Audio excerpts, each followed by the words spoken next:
Halo, welcome back everyone.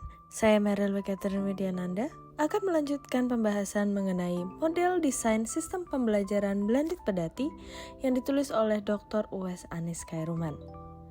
Untuk teman-teman yang belum mampir ke video sebelumnya tentang latar belakang dan perkembangan SPADA Indonesia, boleh cek ke video sebelumnya ya.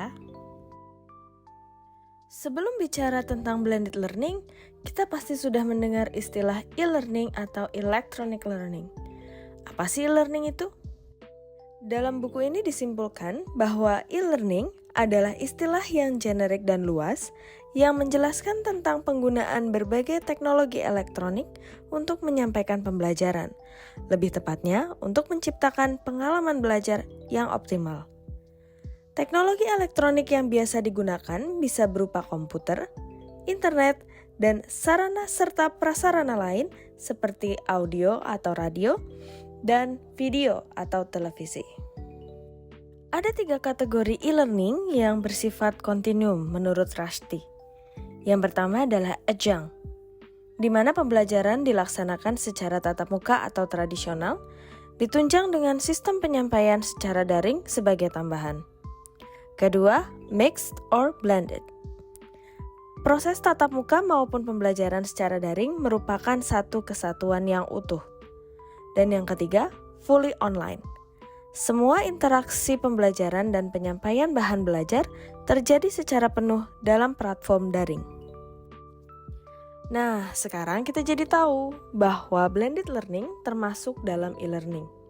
Maka dari itu, dengan berpatokan pada konsep-konsep e-learning dalam konteks SPADA Indonesia, blended learning adalah suatu bentuk sistem pembelajaran yang mengkombinasikan sedemikian rupa antara strategi pembelajaran sinkron dan asinkron dalam rangka menciptakan pengalaman belajar untuk mencapai capaian pembelajaran yang telah ditentukan secara optimal.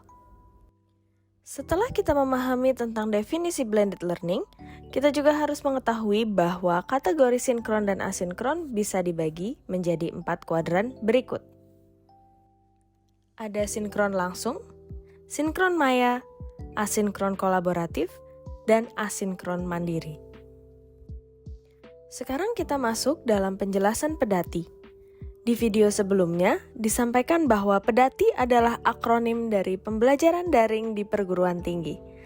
Namun lebih dari itu, pedati juga adalah akronim dari pelajari, dalami, terapkan, dan evaluasi. Pedati ini adalah alur pembelajaran yang ditawarkan dalam sistem blended, yang kemudian digunakan sebagai rujukan panduan untuk melaksanakan pembelajaran secara blended. Jadi dapat dikatakan bahwa pedati adalah model desain sistem pembelajaran blended. Pedati menggambarkan suatu prosedur kerja yang sistematis dan logis, serta memiliki unsur-unsur komponen yang jelas dan berhubungan satu sama lain. Ada 5 langkah utama dalam menggunakan pedati sebagai panduan sistem pembelajaran. Pertama, merumuskan capaian pembelajaran.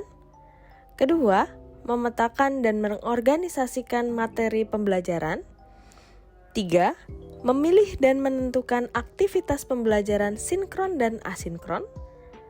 4. Merancang aktivitas pembelajaran asinkron. Dan yang kelima, merancang aktivitas pembelajaran sinkron. Lebih detail mengenai tahapan penerapan pedati ada di video berikutnya ya.